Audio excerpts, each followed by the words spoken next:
मेरे को याद है ये माला उन्हीं को पहनाना चाहिए जिनका आज दिन है, और हमारे यहाँ बकरे को पिनाते हैं हलाल करने के पहले। तो मैं मूवमेंट का बकरा हूँ और मैं जानता हूँ इनकी राजनीति क्या है। उन्होंने जब भी बताया कि बाल सफेद हो गए इसका मतलब हम बूढ़े नहीं हुए। ये दिमाग से अभी भी जवान है, इनको मालूम है किसकी कुर्बानी कब देना है। तो अभी मेरा नंबर लगाया है। साथियों,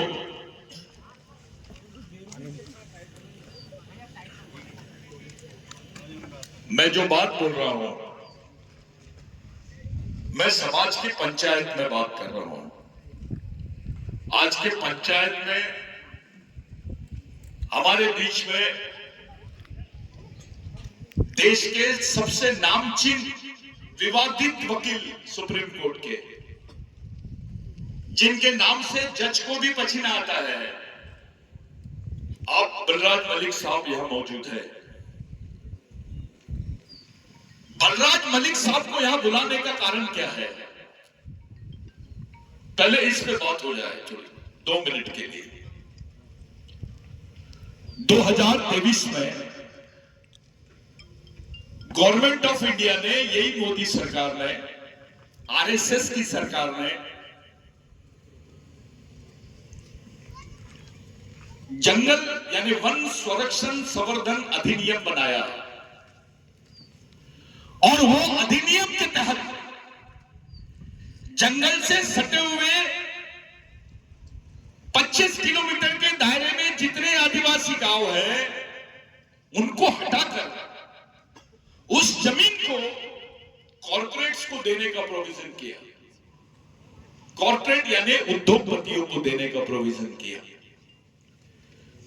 साथों साथ आदिवासी क्षेत्र में पुलिस स्टेशन को हटाकर वहां सीआरपीएफ के कैंप्स स्थापित करने का प्रोविजन उस बिल में किया गया। ताली नहीं बजाना कोई, तालियां बजाने का काम किनका है आपको मालूम है? कुछ नहीं बोले और वो पार्लियामेंट में पास हो गया। देश की राष्ट्रपति आदिवासी थी,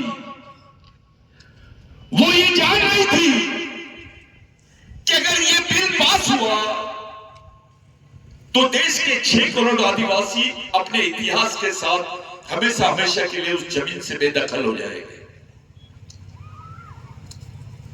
उस बिल पर मैंने समाज के तमाम बड़े बड़े नेताओं को देखा, संगठनों की तरफ देखा, किसी को समझ में नहीं आया कि वो बिल क्या है। जब मैंने उसका अध्ययन किया, कुछ साथियों को बुलाया, माननीय शरद पवार साहब से भी मैं डिस्कस किया इसके बारे में।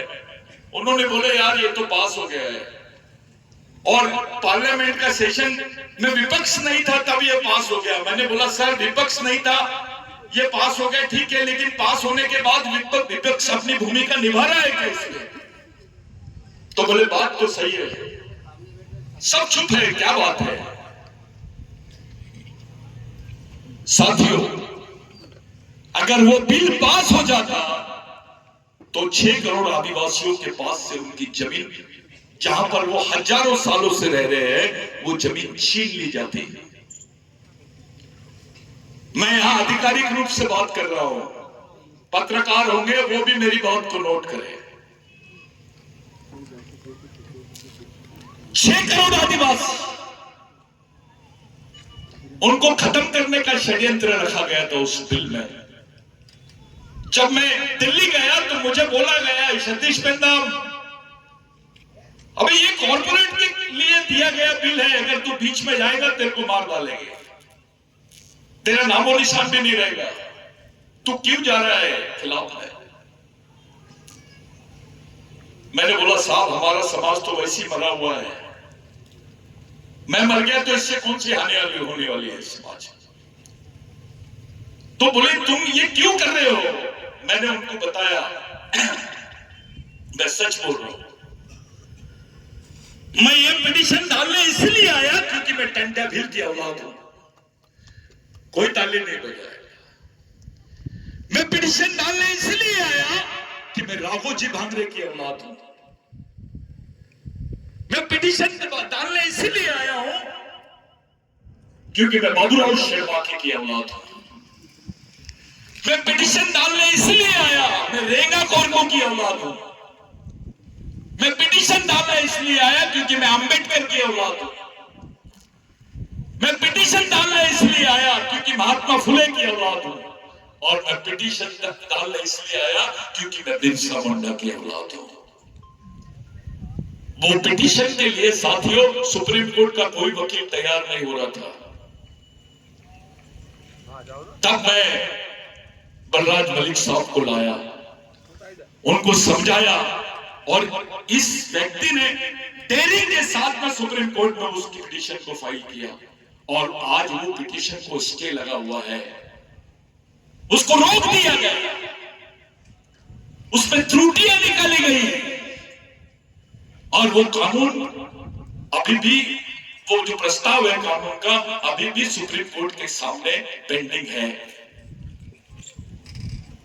अगर वो कानून फिर से लागू हो जाता है तो फिर 6 करोड़ आदिवासियों के सर पे से छत हट जाएगी, उनकी जमीन से, उनके पैर के नीचे से उनकी जमीन चली जाएगी। ये मामूली बात नहीं है। कुछ लोगों से मैं मिला जब मैं मध्य प्रदेश में आया, ठाकुर दादा बिल्कुल सही बोल रहे थे। लाइनमैन दादा था, जादव दादा थे, हमारे सेनानी साहब, करू सेनानी साहब आज हमारे बीच में नहीं है। हमारी पूरी टीम यहाँ पर जो मौजूद है वो सब लोग थे। मैं जब नया नया यहाँ पर आया मैंने देखा कि समाज का पढ़ा लिखा अधिकारी, समाज का एमएलए, समाज का मिनिस्टर भगवान टंटा भील को चोर बोलता है, डकैत बोलता है, मामा बोलता है। मैंने बोला यार ये कौन सी बात हो गई। साथियों मैंने 12 साल लगाए भगवान टंटा भील को समझने के लिए, उनका इतिहास खोजने के लिए। 12 साल के बाद में मैंने एक स्टेटमेंट किया। पहला स्टेटमेंट मेरा यही था, बाबा बाण नाम के एक राइटर है महाराष्ट्र के, जिन्होंने टंटा भील पे बहुत काम किए, लेकिन टंटा भील के बारे में अभी भी 2 बातें अभी भी उलझी हुई है। कुछ लोगों ने बोला कि टंटा भील को फांसी दी गई। मैं मानता हूं, अबे फांसी देने के बाद उसकी बॉडी तो थी ना, उसको कहीं तो गाने होंगे, उसकी मजार कहां पर है? गवर्नमेंट के पास कोई जवाब नहीं है इसका। दूसरी बात मैंने पूछा कि गवर्नमेंट के रिकॉर्ड में टंटा भील का जो जन्मदिन है वो कहां पर है? उसका भी कोई रिकॉर्ड नहीं है। एक ऐसा आदमी जो इस देश में मालकियत की बुनियाद रखता है। संविधान ने आपको आदिवासी बनाया, यूएनओ ने आपको इंडिजिनियस पीपल बनाया, लेकिन टंटा भील वो भगवान का नाम है जिसने आपको मालिक बनाया, ओनर बनाया। वही टंटा भील का आधार लिया सुप्रीम कोर्ट ने 2010-2011 में नंदाबाई भील की जजमेंट में। वो भील कम्युनिटी की लेडी जिसको नंगा घुमाया गया महाराष्ट्र में, तमाम यातनाएं दी गई, उसके बाल काटे गए, उसके ऊपर क्रिमिनल ट्राइबल का स्टैंप लगाया गया, गुनहगार लगाया। वो बेचारी हाईकोर्ट भी गई तो वहां उसकी रिजेक्ट होगी पिटीशन। जिन्होंने मारे उन पे केस नहीं, लेकिन वो भी लेकर के उस पे केस लगा दी गई। हमने महाराष्ट्र के बिरसा ब्रिगेड की मार्फत महाराष्ट्र के एमएलए को रूम में बंद कर दिए थे। मैं आधिकारिक तौर पे बोल रहा हूं ये बात। उनको दूसरी भाषा में समझाए, टंटा मामा की भाषा में समझाए, सीधी भाषा में नहीं समझ रहे थे वो, ऑपरेशन टंटा भील करना पड़ा। फिर उनसे साइन लिए और सुप्रीम कोर्ट में वो पिटीशन लगाई गई और सुप्रीम कोर्ट में पूरा मटेरियल बिरसा ब्रिगेड के मार्फत सप्लाई किया गया। और इस देश के 60 साल के इतिहास में ऐसा जजमेंट नहीं आया, पहली बार जजमेंट आया और सर्वोच्च न्यायालय ने माना कि आदिवासी देश का पहला नागरिक है, वो इस देश का मूल मालिक है। ये बिरसा ब्रिगेड की देन है, ये टंटा भील की देन है। जस्टिस काटजू ने भील समुदाय के बारे में तो सोचा, लेकिन टंटा भील की वॉरियर ऑफ इंडिया अमेरिका में पढ़े जस्टिस काटजू उसके बारे में, ऑस्ट्रेलिया में पढ़े, ब्रिटेन में पढ़े। टंटा भील के किस्से केवल निमाड़ मालवा और महाराष्ट्र में नहीं, दूसरे देशों में भी पढ़ाए जाते हैं, आज भी है, एकेडमिक स्टडी है उसकी, उसके एविडेंस है, उसके प्रूफ है। विश्व के कई देशों में टंटा भील को जाना जाता है। अंग्रेज तो उनके दुश्मन थे। ऐसा कौन सा शख्स है जिसको उन्होंने डायरेक्टली बोल दिया कि भाई अंग्रेजों ने टंटा भील के बारे में लिखा ब्रिटिश टाइम्स में कि he is a robin hood, real robin hood. Robin hood का मतलब क्या होता है? भगवान के समकक्ष। एडवर्ड जॉन नाम का एक अंग्रेजी राइटर था, उसने टंटा भील के जब लेके जा रहे थे जबलपुर जेल में, तो वो पूरे जेल के हर स्टेशन के ऊपर में लाखों लोग, आदिवासी नहीं गैर आदिवासी भी टंटा भील के दर्शन के लिए खड़े थे। उस अधिकारी ने लिखा he is a living God, जिंदा भगवान बोला उसको, जिसको अंग्रेजों ने रॉबिन हुड बोला, जिसको जिंदा भगवान की उपाधि दी गई, वो अचानक डकैत कैसे बन गया? इस पर मैंने विचार किया। उसको चोर कैसे बोला जा रहा है? इसके पीछे का बैकग्राउंड क्या है? साथियों, पहले हम तमाम आदिवासियों को क्रिमिनल ट्राइबल के नाम से जाना जाता था। ये क्रिमिनल ट्राइबल साधारण बात नहीं है। क्रिमिनल ट्राइबल ये बहुत बड़ी बात है। विश्व के किसी भी देश में आदिवासियों के खिलाफ में ये षड्यंत्र नहीं किया गया जो भारत के आदिवासियों के खिलाफ में किया गया। आपका बच्चा पैदा होने से ही गुनाहगार होता था। आपको सरकारी महकमे में कोई नौकरियां नहीं थी। आपको मारने के बाद में 302 दाखिल नहीं होता था। आपका मर्डर भी हो जाए तो 302 दाखिल नहीं होता था। इसके एविडेंसेस है, रिकॉर्ड पर है। इसको हेरिडिटरी एक्ट का नाम दिया गया था। ब्रिटिश एम्पायर में टंटा भील ने इसका विरोध किया और ये जो हेरिडिटरी एक्ट है, इसको निरस्त करने का जो आंदोलन टंटा भील ने चलाया, ये टंटा भील की सबसे महत्वपूर्ण ये है कि हमको गुनाहगार से एक सामान्य नागरिक बनाने वाले भगवान का नाम है टंटा भील। अगर वो एक्ट होता तो हमारे आज अधिकारी नहीं दिखते, हमारे डॉक्टर नहीं दिखते, इंजीनियर नहीं दिखते, हमारे मिनिस्टर नहीं दिखते, हमारे विधायक नहीं दिखते। अगर वो एक्ट नहीं होता तो उस एक्ट को खत्म करना अच्छे खां के बस की बात नहीं थी। इस देश में 16,000 आदिवासियों की एक ही दिन में उनको मारा गया, एक ही दिन। और वो 16,000 आदिवासी केवल निमाड़ मालवा के नहीं थे, मध्य प्रांत के थे। वो 16,000 आदिवासियों की मौत के बाद ब्रिटेन में यह बिल पास हुआ कि जो क्रिमिनल ट्राइबल एक्ट है, ये अनलॉफुल कानून है, यानी ये न्याय संगत कानून नहीं है, इसको रद्द किया जाए। तब वहां से आदिवासियों के हिस्से में नौकरी आई, आदिवासी पढ़ सका, आदिवासी डॉक्टर बना, इंजीनियर बना, टीचर बना, कलेक्टर बना, विधायक बना, मंत्री बना, यह बड़ी बात है। अगर वो कानून होता तो संविधान होते हुए भी तुमको अधिकार नहीं मिलता। ये सामाजिक न्याय का सबसे बड़ा कानून था और ये सबसे महत्वपूर्ण विषय था जिस पे गांधी से लेकर नेहरू से लेकर सभी लोगों ने बात की, लेकिन बाद में पहले भगवान टंटा भिल ने उसका विरोध किया। साथियों, यहां पर अहिल्याबाई होलकर का एम्पायर था, यहां पे अहिल्याबाई का राज था। उस टंटा भिल का सबसे वफादार साथी रेंगा कोरकू।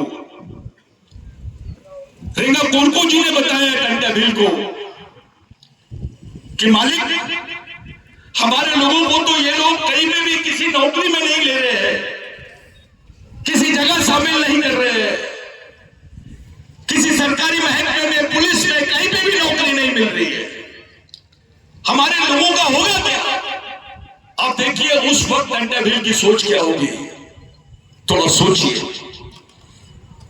भगवान टंटा भिल की जो सोच है उस वक्त बोल रही, भगवान टंटा भिल ने बोला भगवान रेंगा कोरकू को कि जाओ और अंग्रेजी हुकूमत को बता दो कि अगर तुमको टंटा भिल को पकड़ना है तो आदिवासियों को पुलिस में भर्ती करना पड़ेगा। ऐसे तो आंडू पांडू गांडू कई नेता आते हैं, ऐसा दम किसमें है कि अपनी गिरफ्तारी के एवज में, अपनी मौत के बदले अपने समाज की जिंदगी देखने की बात की उसने। कौन से भगवान ने किया? कौन से भगवान ने तुम्हारे लिए ये काम किया? थोड़ा बताओ तो सही। उस वक्त सीपीएम बना प्रोविजन था सर, पूरे सेंट्रल इंडिया में regulation of land and provision of land, यानी ये जो जमीन के अधिकार है इस पर बंदी थी। भगवान टंटा भिल की वजह से आपके हिस्से में आपको भूधारक जिसको बोलते हैं आप लोग, भूमि धारक से भूमि मालक बनाने वाले आदमी का नाम है भगवान टंटा भिल। यहां बैठा हुआ कोई कलेक्टर होगा, मिनिस्टर होगा, कोई एमएलए होगा, डॉक्टर होगा, इंजीनियर होगा, किसान होगा, बच्चा होगा, स्टूडेंट होगा, जाओ 1925 के पहले का जो ठाकुर दादा ने बोला, बहुत अच्छी बात बोला। अरे 1925 नहीं, 1885 के पहले में तुम्हारे पास जमीन थी या नहीं थी, इसके प्रूफ निकाल के बताओ। कोई जमीन तुम्हारे नाम से नहीं थी, कोई जमीन नहीं थी। तुम्हारे हाथ में जमीन के पट्टे आए। उस सब संविधान नहीं था साथी, उस वक्त अंग्रेजी हुकूमत थी और यहां के राजाओं की मिलीजुली सरकार थी अंग्रेजों के साथ, जिसको प्रो कॉलोनियल गवर्नमेंट बोलते हैं, वो गवर्नमेंट थी। और उस गवर्नमेंट में तुम्हारे पास जमीन के अधिकार नहीं थे। इनको मजबूर कर दिया भगवान टंटा भिल ने कि अगर आप ये अधिकार नहीं देंगे तो आदिवासियों में क्रिमिनल ट्राइब पैदा होते ही रहेंगे, होते ही रहेंगे, होते ही रहेंगे। जो सर छोटू राम जी ने किया, सच्चाई में वो टंटा भिल के असली अनुयायी रहे होंगे, उन्हीं की सोच के वो सेकंड टंटा भिल रहे होंगे। आपके जमीन के पट्टे आपको मिले। आज निमाड़ मालवा ने पूरा सह्याद्री से लेकर सतपुड़ा तक आदिवासियों के और गैर आदिवासियों के हिस्से में जो जमीन आई है, वो जमीन किसी और की वजह से नहीं, भगवान टंटा भिल, राघोजी बांगरे, बिरसा मुंडा, ये लोगों की वजह से देंगे। आप जमीन के मालिक बने। अगर आपके पास जमीन नहीं होती तो आपके बच्चों के बदन पे कपड़े होते क्या? नहीं होते। आपको खाने को रोटी मिलती क्या? आप शहर में आके रह पाते क्या? नहीं रह पाते। तब जिंदा रहने का एकमेव साधन था खेती। जमीन, उस जमीन के मालिक बनाने में टंटा भिल का बहुत बड़ा हाथ है। आज तो आपका मिनिस्टर, आपका राष्ट्रपति भी बन गया है अभी, आपके समाज के कई मिनिस्टर बन गए, समाज को 10 एकड़ जमीन नहीं दे पा रहे। ये जो जब प्रोग्राम भी कर रहे हैं हम, ये किराए की जमीन पर है, इसके मालिक नहीं है। लाखों एकड़ जमीन हमारे हिस्से में आई। लाखों एकड़ जमीन का मालिक बनाना किसकी बात है? कोई राजा ने बनाया क्या? हाथ उठा के बताओ, हाँ या नहीं बोलो। किसी राजा ने जमीन दिया? जम के बोलो। किसी नेता ने जमीन दिया? किसी भगवान ने जमीन दिया क्या? तो जिस आदमी ने तुम्हारे हिस्से में जमीन का मालिक तुमको बनाया, जिसने तुमको जमीन का मालिक घोषित किया, जिसने तुमको इस लायक बनाया कि तुम कुछ उपजा सको, वहां से कुछ खेती कर सको और अपना पेट भर सको, वो भगवान, उस भगवान से भी उसकी तुलना नहीं कर सकते हम।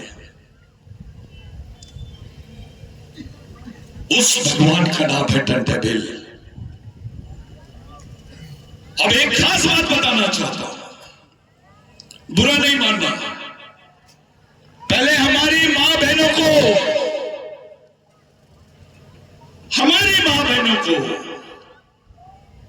ब्लाउज पहनने पर टैक्स लगता था, टैक्स।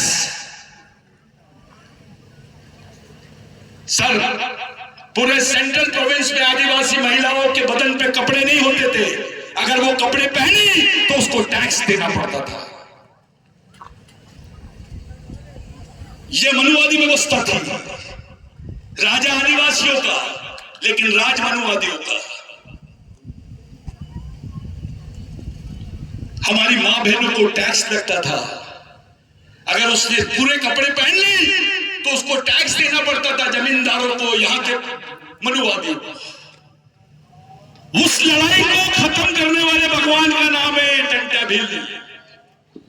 आज हमारी मां बहनों के बदन पे कपड़े हैं ना, तो ये टंटाबिल की वजह से है। क्या ऐसा आदमी डकैत हो सकता है जिसको इंडियन रॉबिनहुड नहीं, जिसने इस देश में देश नाम की परिभाषा को खड़ा किया? सेंट्रल प्रोविंस एक्ट जो था, भारत का पहला एक्ट था जिसकी वजह से संविधान अस्तित्व में आया। बाद में बिरसा मुंडा की लाइन आई। साथियों, टंटाबिल को हमारी जरूरत नहीं है। टंटाबिल को हमारी जरूरत नहीं है। ऐसा समाज जिसने उसको गद्दार बोल दिया, ऐसा समाज जिसने उसको डकैत बोल दिया, ऐसा समाज जिसने उसको चोर बोल दिया, वो उसके खून का हो ही नहीं सकता। इतना गद्दार साला खाना टंटाबिल की है और गारा पांडे जी की है।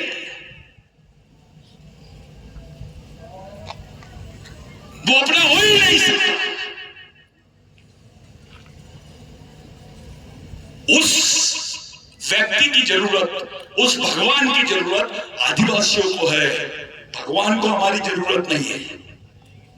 टंटाबिल किसी पहचान का मोहताज नहीं है। आज अभी यूनेस्को में भगवान टंटाबिल के 2 प्रपोजल सामने आए, language of land and language of culture. भगवान टंटाबिल के सामने कई पुरोहितों ने प्रस्ताव दिए कि आप ये धर्म का रास्ता अपनाओ। टंटाबिल ने एक बात पूछा, क्या कोई भगवान आपकी सामाजिक लड़ाई लड़ सकता है? तो बोले नहीं। क्या कोई भगवान आपके बीच में सामाजिक परिवर्तन कर सकता है? तो नहीं। तो फिर मुझे भगवान और धर्म ये दोनों की जरूरत नहीं है। मेरे लोग सांस्कृतिक सामाजिक जीवन जिएंगे। हम अपने पूर्वजों को, पेड़ पहाड़ पौधों को मानने वाले लोग हैं, हम उसी रास्ते से चलेंगे। मराठी में पोवाड़े है, पोवाड़े। आप डॉक्टर बाबा साहब यूनिवर्सिटी में रहे सर। डॉक्टर बाबा साहब अंबेडकर की मां भी भगवान टंटाबिल के कुछ बातों को, जो पोवाड़े थे, वो सुनाती थी बाबा साहब को। बाबा साहब खुद बचपन में टंटाबिल बनते थे। और राज की बात कि डॉक्टर बाबा साहब अंबेडकर को जब संविधान बनाने का मौका मिला और संविधान बन गया, तो उनकी एक इच्छा थी जो बचपन से उनके दिमाग में थी जो 26 जनवरी का दिन है, यह समाज परिवर्तन का दिन माना जाता था उस वक्त भी, क्योंकि अकेला टंटा भील 1 लाख ग्राम सभाओं का संचालन करता था। इसके एविडेंस मिल गए अभी।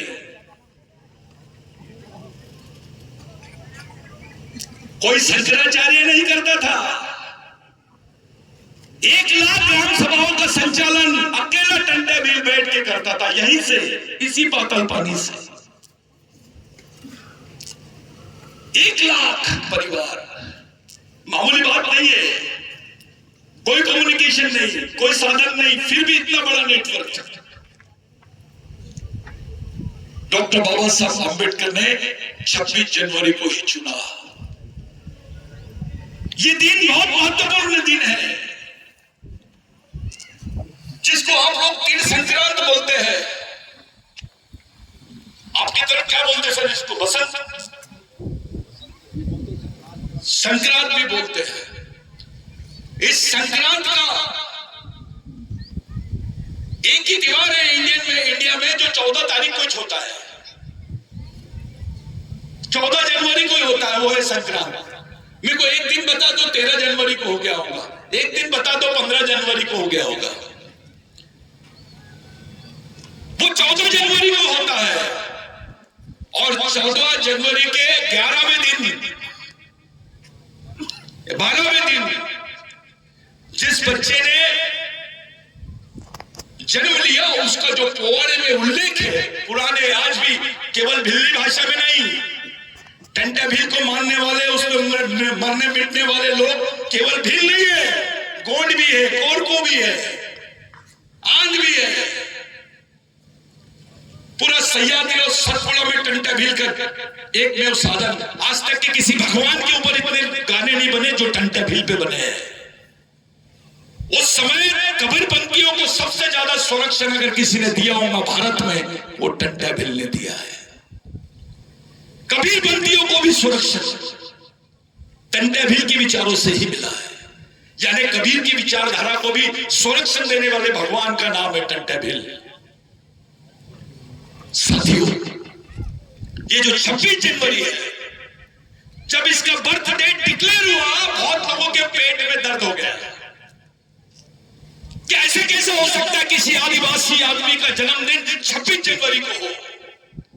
अबे है, इसके हजारों एविडेंस है। हम चाहते हैं अब कि जिसने सच्ची लड़ाई लड़े, माफी नहीं मांगी आदिवासियों ने, जिन्होंने सच्ची लड़ाई लड़े, जब तिरंगा फहराए लाल किले में, तो वहां सबसे पहले जुबान पे नाम आए, आज भगवान टंटा भील का जन्मदिन है। कोई ताले नहीं बजा, ये जरूरी है। लेकिन आज राष्ट्रपति आदिवासी होने के बावजूद भी नाम नहीं ली। इसका मतलब उन्होंने इतिहास की किताब नहीं पढ़े। प्रधानमंत्री जी ने भी नाम नहीं लिए, मजबूरी में बिरसा मुंडा कर रहे। उनको समझ में आ गया अगर बिरसा मुंडा इतना खतरनाक है तो इसका बॉस कितना खतरनाक होगा। बिरसा मुंडा नाम की तो गोली है, लेकिन टंटा भील नाम का इंजेक्शन भी है, तो डायरेक्ट ऑपरेशन वाली बात हो जाती है। अभी एक ही को हजम किए, तो टंटा भील जो शब्द है साथियों, ये शब्द अपने आप में आदिवासियों का प्रेजेंटेशन करता है, उसका नेतृत्व करता है। आप लोग, मैं, पूरे देश में षड्यंत्र चालू है सर। यूनाइटेड नेशंस में एक कॉन्स्पिरेसी मैंने आपको बताया था सर, कि यहां के कुछ सो कॉल्ड इंटेलेक्चुअल्स लोगों ने ये बोले कि निमाड़ मालवा में और राजस्थान में, गुजरात में पाए जाने वाले जो भील वंश के लोग हैं वो आदिवासी नहीं है। वो ग्लैडस्टोन डुगडुग की किताब में भी मेंशन किया है उसने कि आदिवासी नहीं है, ये आदिवासी वंश के मालूम नहीं होते, ये राजपूत होते हैं। यानी इस कौम को आदिवासी की सूची से बाहर करने का षड्यंत्र, वो भी इंटरनेशनल लेवल। यानी आपको अभी तक के राष्ट्रीय संवैधानिक अधिकारों से वंचित रखा गया, लेकिन उनकी लाइन भी है अंतरराष्ट्रीय संवैधानिक अधिकारों से भी वंचित करने की है। यानी नेशनल राइट्स के साथ साथ इंटरनेशनल राइट्स को भी ये लोग खत्म करना चाहते हैं। लेकिन अपनी किस्मत इतनी ऊंची है कि भगवान टंटा भील को ऑस्ट्रेलिया का आदिवासी जानता है, ब्रिटेन का आदिवासी जानता है, रेड इंडियन अमेरिकन भी बोल रहा है we are having some knowledge about Tantya Bhil. वो ये नहीं बोल रहे कि हमको मोदी के बारे में जानकारी है, वो ये बोल रहे हैं हमको भगवान टंटा भील के बारे में जानकारी है। ये वो नाम है साथियों जिसकी तुलना नहीं की जा सकती है, जिसके काम की किसी से तुलना नहीं की जा सकती है। दुख इस बात का होता है कि हमारे लोग हमारे ही आदमी का मत प्रचार, यही मऊ से डॉक्टर बाबा साहब अम्बेडकर का जो जन्म स्थान है, इसी मऊ से पूरे विश्व में बाबा साहब की विचारधारा गई। क्या आपको ऐसा नहीं लगता कि भगवान टंटा भील की विचारधारा पूरे विश्व में यहीं से जाना चाहिए? अरे जाएंगे क्या? हमने तो दिमाग को लॉक करके रखे हैं,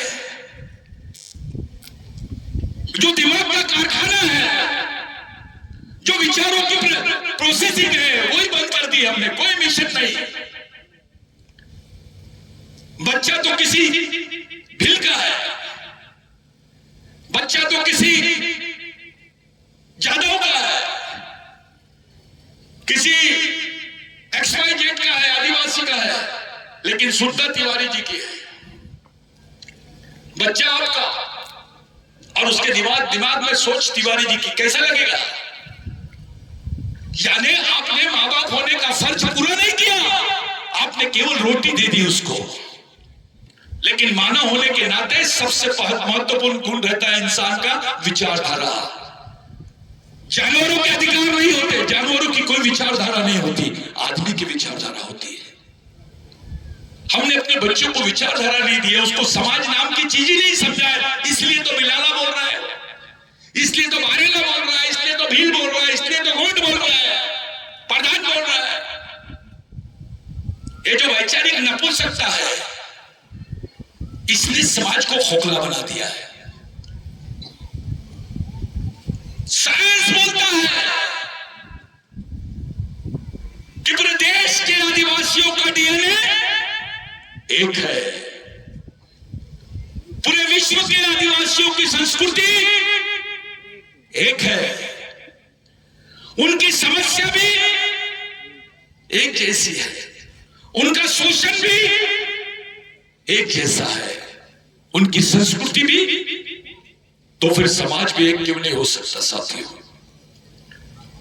कोई बिलाला बारेला कोई अलग अलग नहीं है। मैं तो बिलाला और गोंड का कनेक्शन बता देता हूं, DNA और सांस्कृतिक का। आपको समझा के बता सकता हूं कि आप एक खून के एक ही वंश के लोग कैसे हैं। मैं दलितों का आदिवासियों के साथ कंडीशन संपर्क समझा सकता हूं, OBC का समझा सकता हूं।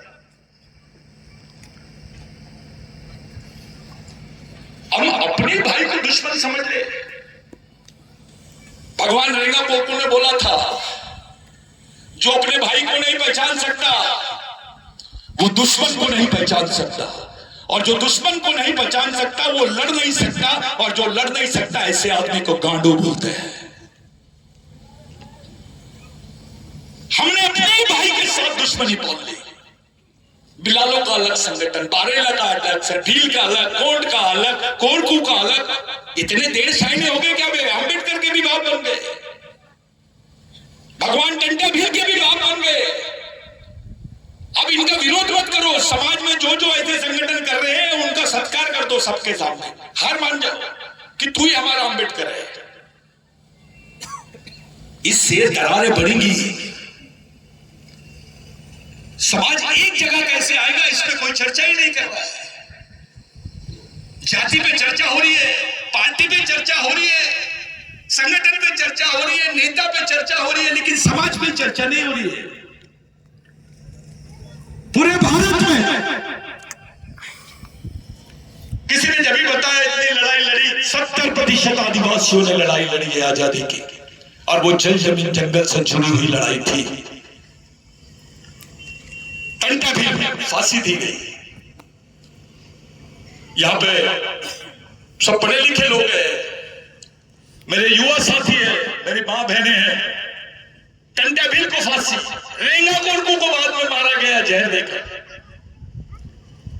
बिरसा मुंडा को फांसी, राघोजी भांगरे को फांसी, बाबूराव शिरवाके को फांसी, तिलका मांझी को फांसी, सिद्धू कानू को फांसी, शंकर शाह रघुनाथ शाह को तो तोप में बांध के उड़ा दिए।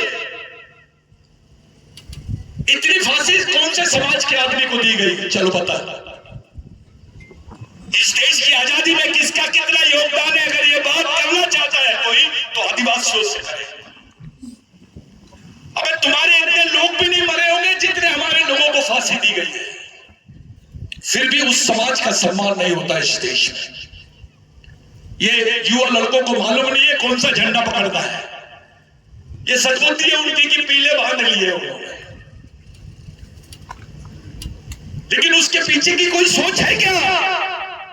बिरसा ब्रिगेड बना लिए, जयस बनाए, और कोई गोंडवाना का संगठन बना लिए, कोई कुछ अलग, कितने भी संगठन बना लो, कोई सोल्यूशन नहीं है इसका। मेन सोल्यूशन है ब्रेन। अगर विचारों से तैयार नहीं होंगे तो उनको कोई नहीं पूछेगा। तुम्हारे सामने 2 लाख लोग रन लो पीछे में, कोई नहीं पूछता, किसी की वैल्यू नहीं है। कौन सा पद देंगे भाई? देखो, मुख्यमंत्री बनाएगा, अभी तो राष्ट्रपति है आदिवासी, इससे बड़ा पद नहीं है कोई देश। राष्ट्रपति रहने के बावजूद वो आदिवासियों को आदिवासी नहीं बोल पा रही है। इससे ज्यादा दुखदायी बात और क्या हो सकती है?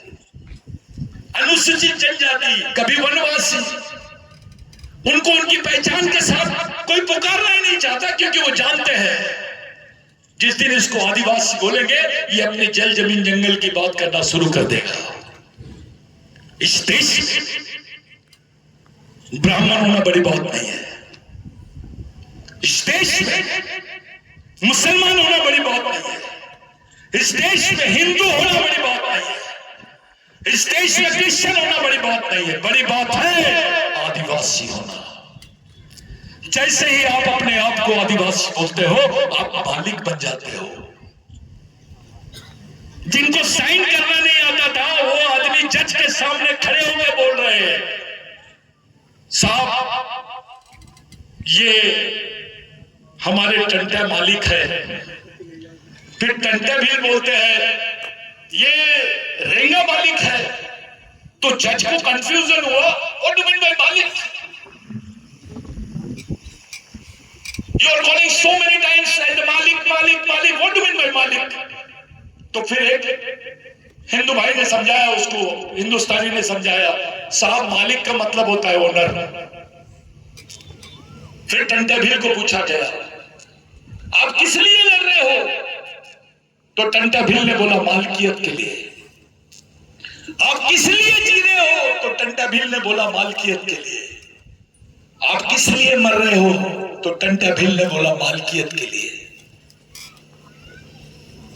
ये मालकियत कितनी बड़ी चीज है, ये बात समझाने वाले भगवान का नाम है टंटा भील। साथियों, ये मिशन पूरे देश में चलना चाहिए।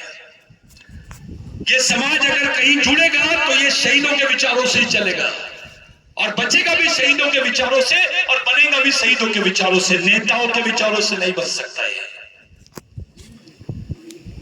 आज के दिन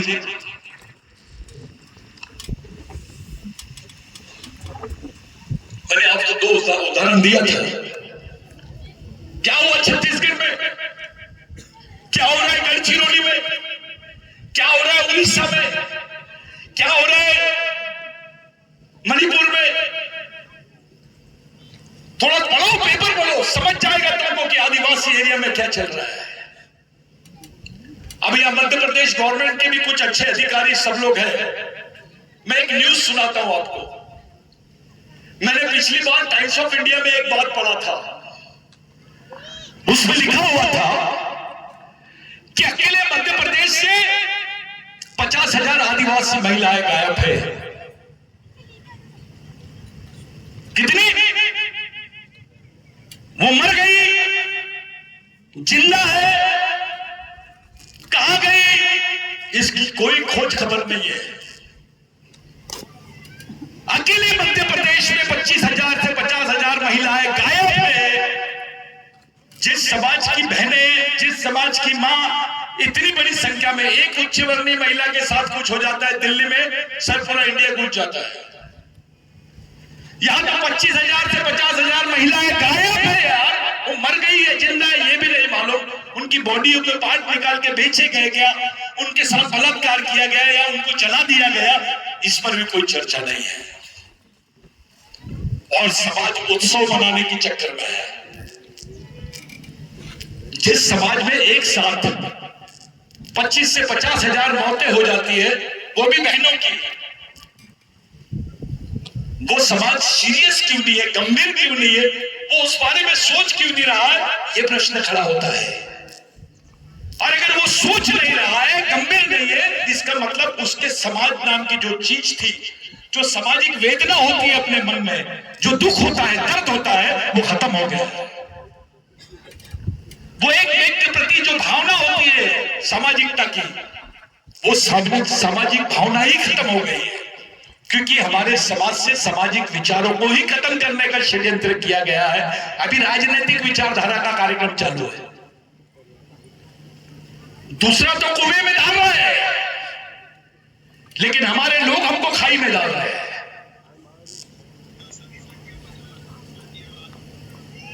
मैं आप लोगों से पूछता हूं, 25,000 मौतें मामूली चीज है? अच्छा, मौत हो गई तो सुन लेना आदमी इसके वजह से मर गए।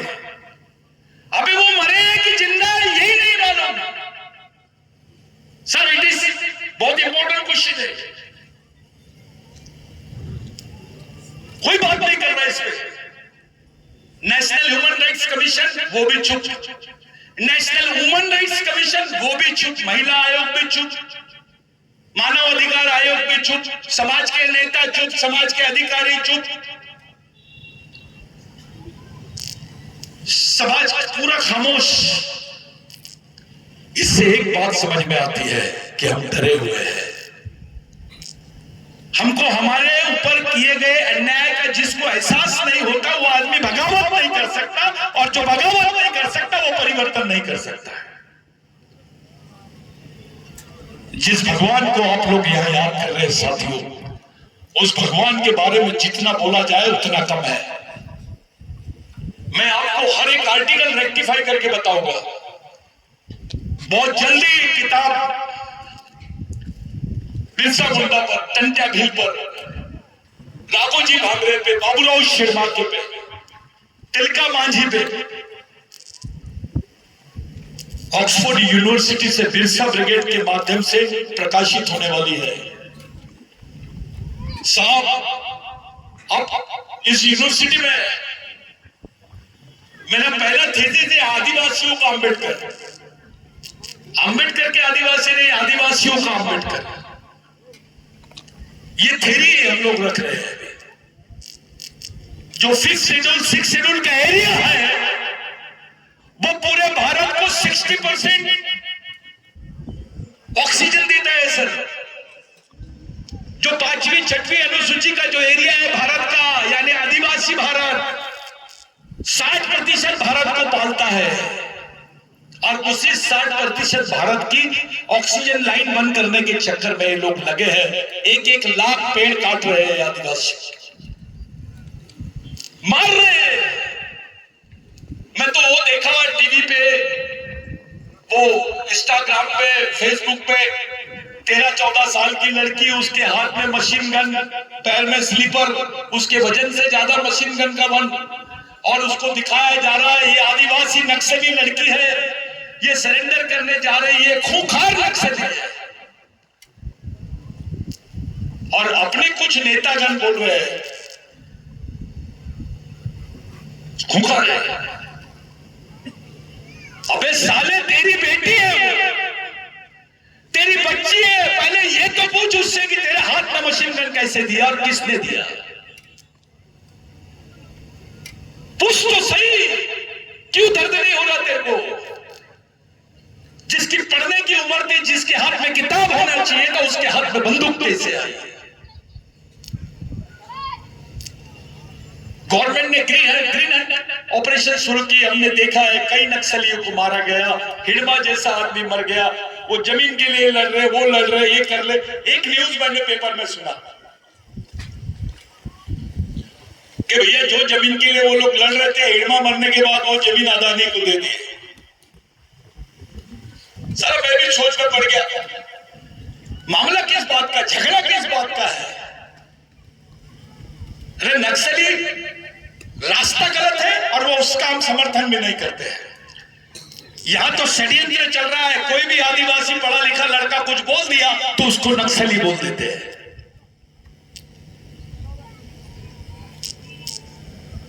आदिवासी कोई नक्सली हिंदू हो सकता है, मुसलमान हो सकता है, आदिवासी भी हो सकता है, लेकिन पूरा आदिवासी समाज नक्सली है, ये जो समझाने की कोशिश की जा रही है, इसको जो रचा जा रहा है षड्यंत्र, ये सबसे खतरनाक षड्यंत्र है, घिनौना षड्यंत्र है। जिस दिन आपको नक्सली बोल देते हैं, पुलिस को अधिकार हो जाते हैं आपको गोली मारने का, उस पर कोई एफआईआर नहीं। तो भैया क्रिमिनल ट्राइब और नक्सली, ये दो शब्द में क्या फर्क है? पहले क्रिमिनल ट्राइब बोल के मारते, अब आपको जबरन नक्सली बोल के मारेंगे। हम लड़े तो लड़े कैसे? पूरे सुप्रीम कोर्ट में आदिवासी जजेस नहीं है, यहां सुप्रीम कोर्ट की पर्सनालिटी बैठी है। एक अच्छा आदिवासी वकील नहीं है सीनियर, जिसके पास जाके आप अपने SC ST के रिजर्वेशन की बात कर सको। और सबसे ज्यादा भ्रमित अगर कोई है तो समाज का पढ़ा लिखा कर्मचारी अधिकारी वर्ग, उसको आरक्षण के सिवा डेवलपमेंट का कोई रास्ता ही नहीं समझ में आता है। वो जंगलों में रहने वाले बच्चे के एजुकेशन के बारे में, वहां के आश्रम स्कूलों के बारे में बात करने को तैयार नहीं है। वो जल जमीन जंगल के प्रश्नों को बोलने के लिए तैयार नहीं है। ये बड़ा दुखदाई मामला है। बिरसा मुंडा की थ्योरी है। मैं 5 मिनट और बोल सकता हूं कि नहीं? बिरसा मुंडा की थ्योरी है, जिसको गॉड बोलते हैं। G for guardian, O for owner, D for driver. G for guardian यानी पालक, O फॉर ओनर यानी मालक, और D फॉर ड्राइवर यानी चालक। जो समाज का चालक, पालक और मालक है, वही समाज का भगवान है। और यही है समाज के पढ़े लिखे लोग, कर्मचारी अधिकारी, यही समाज के सच्चे भगवान है। लेकिन हुआ क्या, जो GOD गॉड था वो DOG डॉग हो गया, उल्टा हो गया। पूरी प्रोसेस उल्टी हो गई। जो समाज का, परिवार का हेडमैन था, वो डेडमैन बन गया है। बहुत अच्छा आदमी है, बहुत पढ़ा लिखा आदमी है, अच्छा अधिकारी है, किसी के लेने देने में नहीं रहता है। सुबह ऑफिस जाता है, शाम को घर में आता है, इतवार को टीवी और बीवी में रहता है। अब ऐसा आदमी जिसका समाज में कोई योगदान नहीं है, ये जिंदा आदमी नहीं है, मरा हुआ आदमी है। फिर वो कलेक्टर क्यों ना हो? समाज जिंदा आदमियों से बनता है, मरे हुए लोगों से नहीं बनता है। हमारे में अगर मजदूर भी है तो वो जिंदा होना चाहिए, उसकी सामाजिक भावना जीवित होनी चाहिए। साथियों, ये एक सामाजिक मिशन है, ये कोई संगठन नहीं है। ये जितने टोपीधारी दिख रहे हैं ये बहुत महान है, ऐसा कुछ नहीं है। जो गमछे वाले दिख रहे हैं वो बहुत महान है, या मैं बोल रहा हूं महान हूं, ऐसा कुछ भी नहीं है। जब तक हमारी सामाजिक सोच, हमारी वैचारिकता और हमारा वैचारिक सिद्धांत, जिसको आइडियोलॉजी बोलते हैं, सोशल आइडियोलॉजी, हम समाज के सामने नहीं रख देते, देश के सामने नहीं रख देते, हम अपना अस्तित्व बचा नहीं पाएंगे। और ये चुनौती है। दुश्मन ने हमको विचारों से ही जीता है, पहले हमको विचारों से जीतना पड़ेगा दुश्मन। सर छोटू राम का जो संघर्ष हमारे मलिक सर बता रहे थे, बुनियादी रूप से वही संघर्ष रहा है। वहां पे आज जो किसान आंदोलन कर रहे हैं, ये इनको मालिक बनाने वाले भगवान का नाम है सर छोटू राम। वो पंजाब प्रांत में काम था उनका, जिससे नेहरू से लेकर गांधी से लेकर सभी प्रभावित थे। और छोटू राम जी संभवतः पेंटाबिल से प्रभावित होंगे, बिरसा मुंडा से प्रभावित होंगे, इसमें कोई शक नहीं है सर।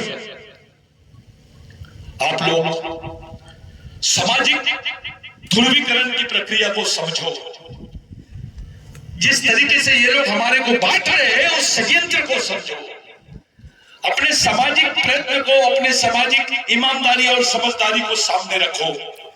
या बैठा हुआ हर बुजुर्ग कर्मचारी, चाहे रिटायर्ड हो या अभी पोस्ट पर हो, या बाकी सब लोग, आप अपने जिंदा रहते हुए इस सामाजिक मिशन की नींव रखो। इस समाज में जहां पे हम बैठे हैं, एक अनपढ़ आदमी पूरे देश समाज को जिंदा रख सकता है इतने सालों तक, जो भगवान भी नहीं कर सकता है। तो हम तो उसकी औलाद है, कम से कम अपने प्रयत्नों से हम समाज में एक सामाजिक मिशन तो चला सकते हैं।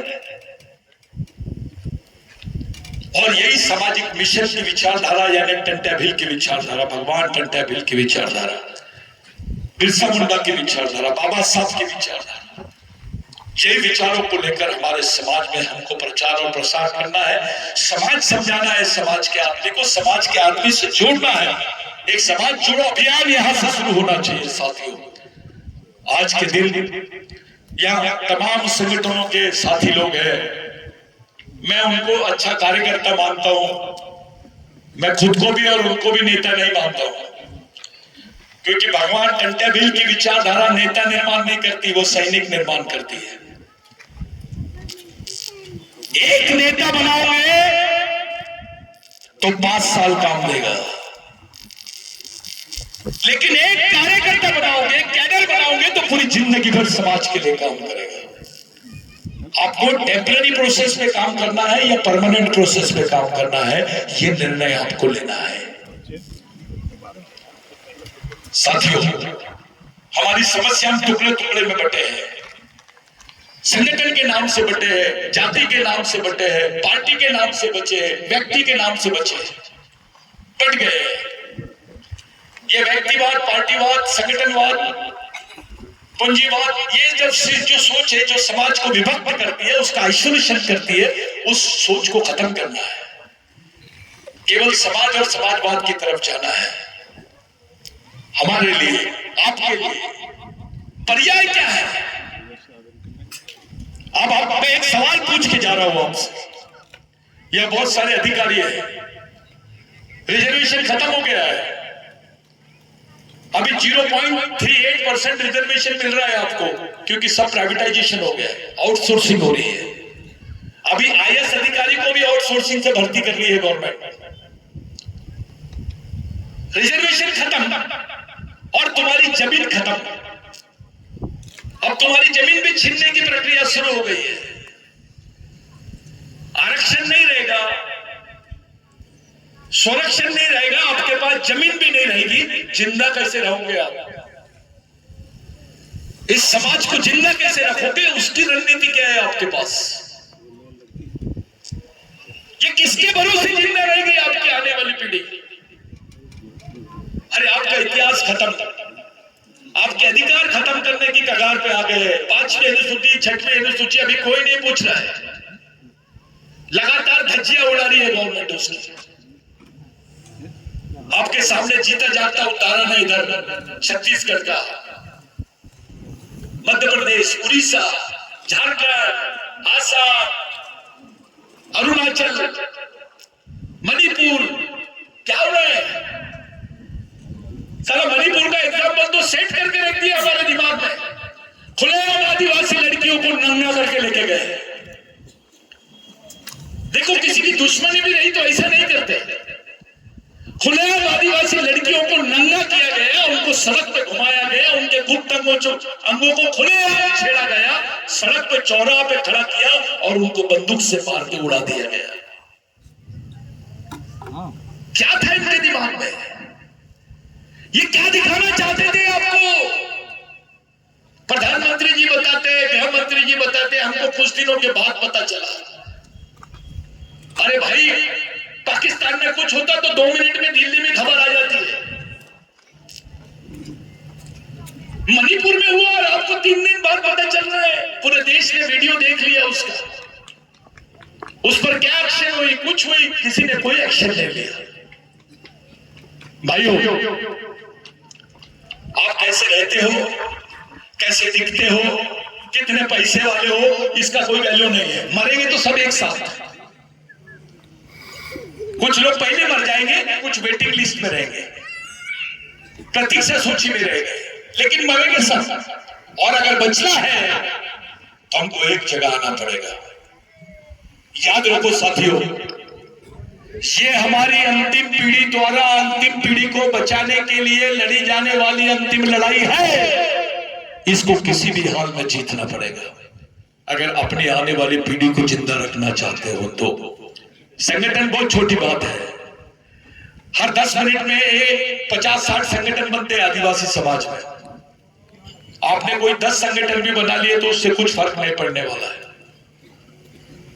आपको मिशन की जरूरत है, एक वैचारिक मिशन की जरूरत है। आप लोग इतनी बड़ी संख्या में यहां पर आए, मेरे को बहुत अच्छा लगा। पिछली बार मलिक साहब आए थे, लेट हो गए थे, तो हम लोगों को कुछ 100-200 लोगों से बात करके हम चले गए। लेकिन मलिक साहब भी सेटिस्फाइड है, मैं भी सेटिस्फाइड, आप लोग भी सेटिस्फाइड है। हम लोग आने वाले समय में इसी पाताल पानी से जो कार्यक्रम हम लोगों ने राज्य स्तर का किया है, अगली बार जितने लोग हैं सब लोगों से मेरी विनती है, इसको राष्ट्रीय स्तर का कार्यक्रम बनाना है। पूरे देश सबसे बड़ा तिरंगा, सबसे बड़ा टंटा भील का स्टैच्यू ऑफ यूनिटी से भी बड़ा टंटा भील का इशू इसी जमीन पे हम लोगों ने खड़े करके पूरे देश में और इंटरनेशनल लेवल पे मैसेज देना है कि टंटा भील के सैनिक जिंदा है, इसका समाज जिंदा है, इसके खून में असर है, इसके खून के लोग बेईमान नहीं है। ये एक जगह आज भी तैयार है। जो लड़ाई टंटा भील ने लड़ी वो पूरा समाज लड़ने के लिए तैयार है। ये मैसेज पूरे देश में देना है हमको। इतनी संख्या है, कल 2 लाख लोग जमा होंगे तो प्रधानमंत्री जी को भगवान टंटा भील का नाम लेने के लिए मजबूरी बन जाएगी।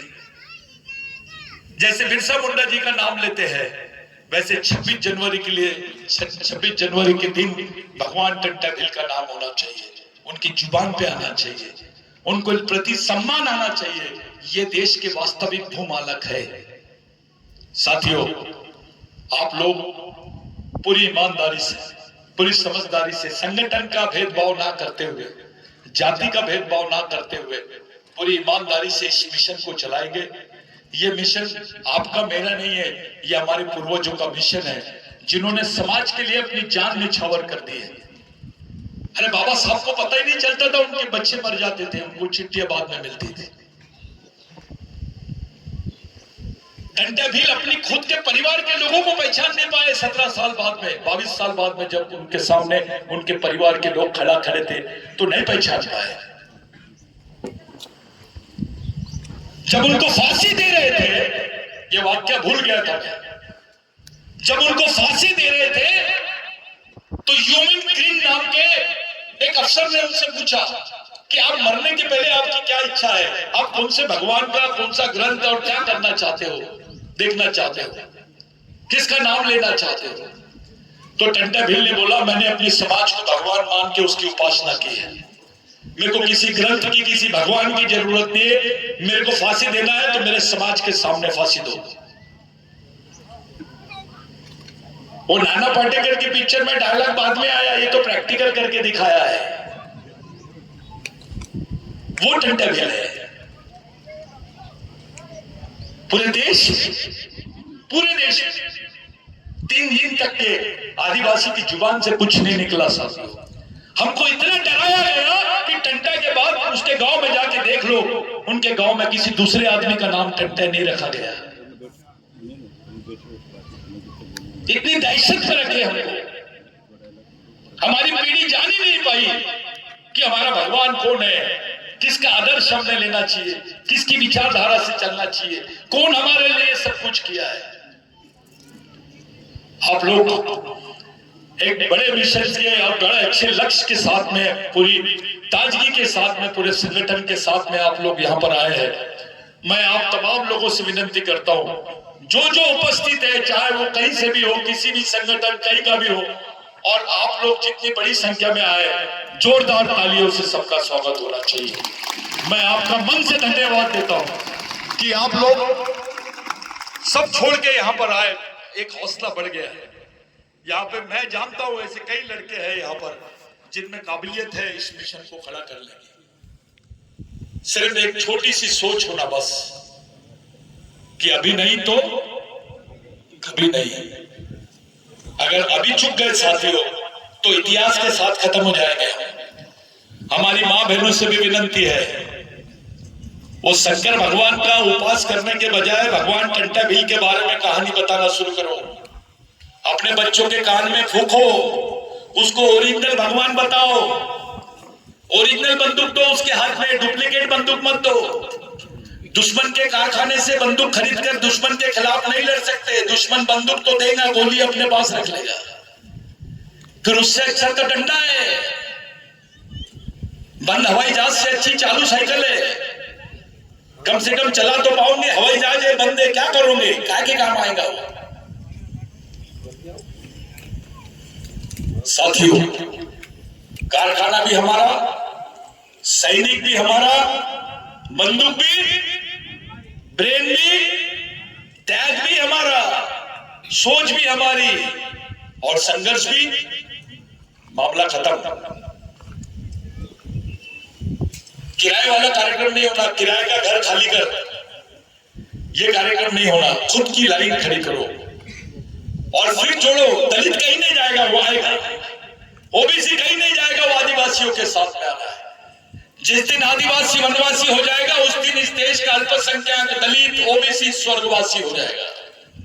क्योंकि इनकी सांस्कृतिक पहचान का आखिरी अवशेष यानी आदिवासी समाज है। दलित को लगता है, ओबीसी को लगता है वे आदिवासी को वनवासी बोल रहे, मेरे को थोड़ी बोल रहे। लेकिन उसको मालूम नहीं है निशाना आदिवासियों की तरफ है, मारेगा तू।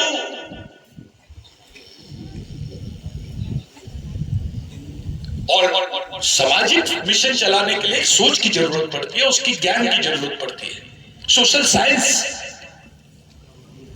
इसको सोशियोलॉजी बोलते हैं साथियों। लॉजिक, तर्क के साथ। मैं और थोड़ी देर के लिए समझ लीजिए, आदमी का ऑपरेशन करना है और जानवर के डॉक्टर से कराओगे, मरेगा कि बचेगा?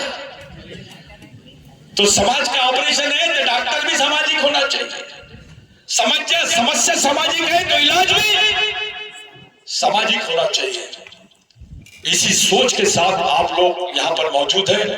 मैं आप लोगों को क्रांतिकारी अभिवादन करता हूं।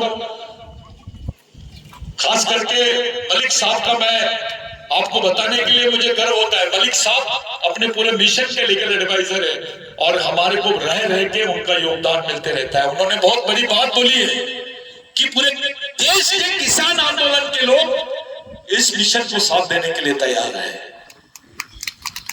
ये बहुत बड़ी बात है।